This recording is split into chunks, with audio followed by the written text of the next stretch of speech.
Today I want to talk about the case for Oklahoma to make the 2020 college football playoff and all that's coming up after the bumper. Don't be cornering me.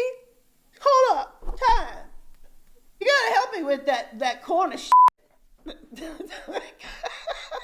What's up, kinfolk? It's RJ Young. I am not on a step mill. Consider hitting the like and subscribe button because I upload a video every single day. It's always college football related, sports related. We have a good time. And today I want to talk about Oklahoma and the case for it making the college football playoff in 2020.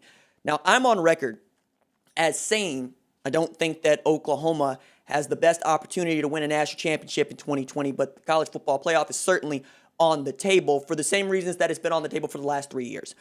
Lincoln Riley is number one. Lincoln Riley has gone from Baker Mayfield to Kyler Murray to Jalen Hurts and has had the same result at the end of the season, winning the Big 12 championship and securing a spot in the college football playoff. Now, this year, having probably the most talented quarterback he's had since Kyler Murray in Spencer Rattler competing for this job is going to help tremendously when we're talking about projecting forward.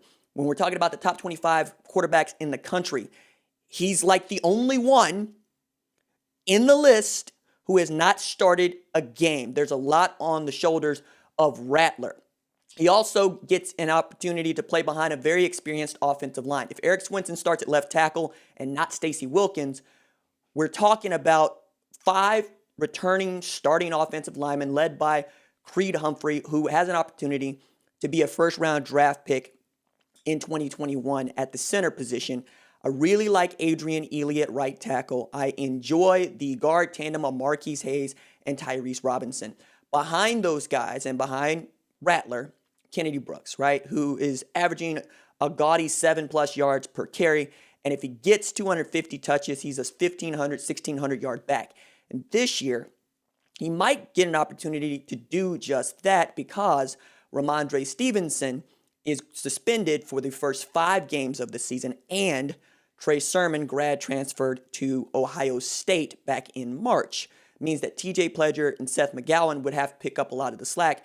And since you have a known commodity in a Kennedy Brooks, I don't see why you wouldn't hand the ball to the guy that's been just able to get you chunk yardage each and every time he touches the rock behind an experienced offensive line to take some pressure off of Rattler and to put him in better passing situations like 3rd and 2, 3rd and 3, 3rd and 4, where he can take advantage of the defense not knowing whether or not you're going to run or pass, as opposed to 3rd and 9 when everybody knows what you're going to do. And you really have to be that much more talented at the skill positions than the defense. But that's also one of the reasons to believe in Oklahoma making the college football playoff in 2020. They're probably going to be favored in every single game that they play this year. But that's the same as it's always been, right? It's been a while since we've been able to say that Oklahoma was not favored in a regular season game. And you really got to take it all the way back to perhaps 2017 when Oklahoma traveled to Columbus to play Ohio State and pulled off an upset in which Baker Mayfield planted the flag, and I have that plaque right there on the wall because it was such a big deal, not just for me, but for Oklahoma fans, and really cathartic after getting stomped in Norman at Owen Field. The other reason to believe in it is because while they're inexperienced largely at wide receiver, the Sooners have tremendous talent at that position. Charleston Rambo expects to be this year's version of Hollywood Brown or CeeDee Lamb, where he gets the majority of the targets and he has the best opportunity to continue this trend of perhaps a 3rd consecutive first-round draft pick at wide receiver for Oklahoma. That's not too shabby, especially when you note that Oklahoma has twice as many first-round draft picks in the last 2 years as Ohio State does in the last 12, going back to 2007 when last time that Ohio State had a first-round draft pick in which they had 2, Ted Ginn Jr. and Anthony Gonzalez. They've had outstanding wide receivers, just none that have been drafted in the first round. And then continuing there, yes, Jaden Hazelwood is out. Yes, Theo Howard is out, at least for the start of the season. But I'm really interested to see what Marvin Mims might be able to do as a true freshman. He holds the national single-season record for receiving yards in a season with over 2,600. He broke Jordan Shipley's all-time Texas State high school receiving record with over 5,000 yards at Lone Star Frisco. And then that's before we get to talking about Trajan Bridges, but he's also suspended for the first 5 games of the season. So you're going to see some depth there. We'll see if Obi Obialo actually gets to play slot or tight end.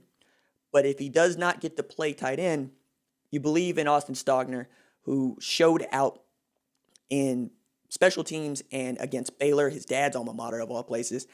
And when he was in that 2019 class, he was one of 4 wide receivers that Lincoln Riley thought of as a 5-star. The other being Theo Weiss. Theo Weiss, I think, is going to play opposite Charleston Rambo at that X position that CeeDee Lamb played, and he's going to get the same kind of targets that CeeDee got during the 2018 season. He could have a 1,000-yard receiving season. It's all going to depend on how much of the offense runs through Rattler's arm as opposed to running the football. Defensively, we know that Alex Grinch's scheme works. We also know that he's losing a first-round draft pick in Kenneth Murray Jr. as the captain and heart and soul of his defense at middle linebacker. Will is really what he played, but they called it middle. And then Neville Gallimore, who was on Bruce Feldman's freak list for like 3 consecutive years because he was running sub 4.8 in the 40 and squatting over 800 pounds. And then when you take into account just what he was able to do at the NFL Combine, 1, how does Mike Stoops not get more out of Neville Gallimore sooner? And 2, how are you going to replace him? Well, you got 2 kids from Oklahoma that I genuinely believe can be difference makers for Oklahoma.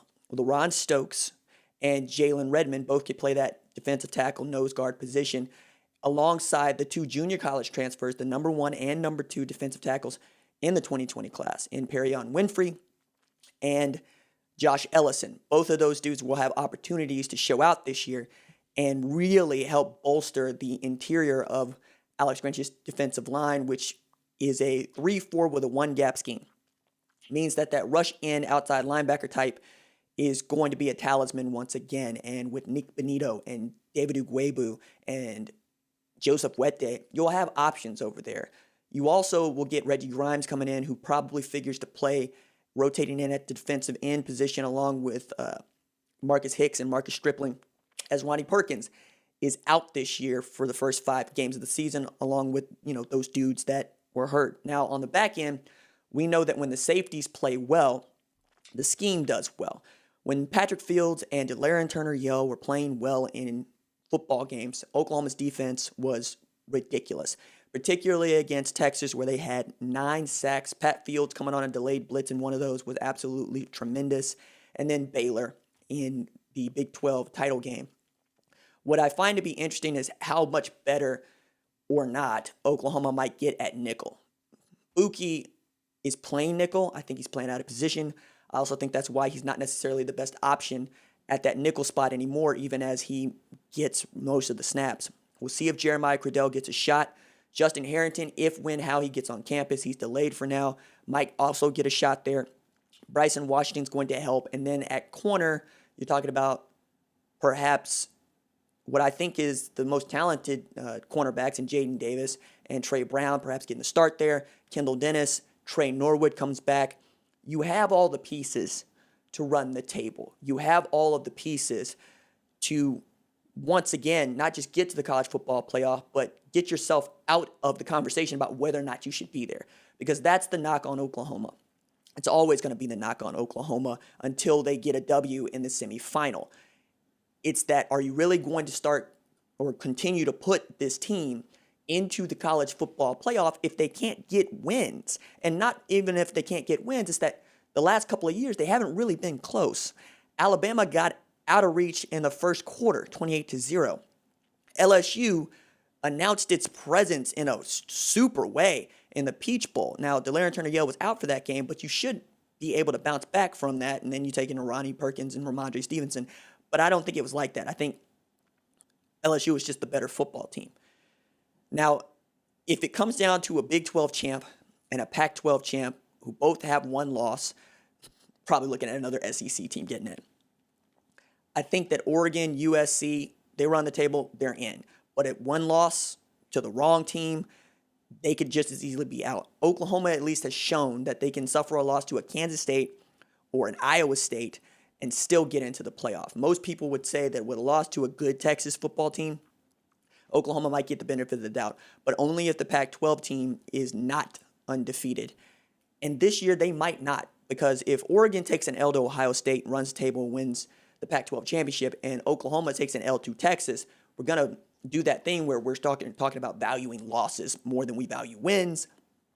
And you look at Ohio State, who's probably going to be the Big Ten champ. The Big Ten champ probably makes the college football playoff. You're going to put Oregon in for the rematch, and that would also sell a bunch of tickets. And while the committee would never admit such a thing, that's what you're talking about. So for Oklahoma, who has lived a charmed existence when it comes to the playoff, because in 2018, they're given the gift of Purdue running its train over the top of the Ohio State Buckeyes. And in 2017, they're given the gift of Iowa dropping 55 on Ohio State. That might not be the case this year. It might not be that a Oregon gets popped by an Arizona State or that a Utah gets popped by an Oregon. It might not fall. But what Oklahoma has been able to do is control what's in its control. And in being able to control what's in its control, it's always come up roses. So as much as I know that there are OU fans that feel slighted by the playoff, it's really that it's been slighted in the direction of Oklahoma. And that would be the reason as to why I believe Oklahoma has an opportunity to make the college football playoff. And the case would be, if all things continue to be equal, Oklahoma usually gets the benefit of the doubt. And I see no reason as to why that might not happen again. If they run the table with a loss to a Tennessee or a loss to an Army or a loss to an Oklahoma State, they could probably do that. You don't want it, but it's possible. And that would be the reason. All right, that's it for me. Deuces.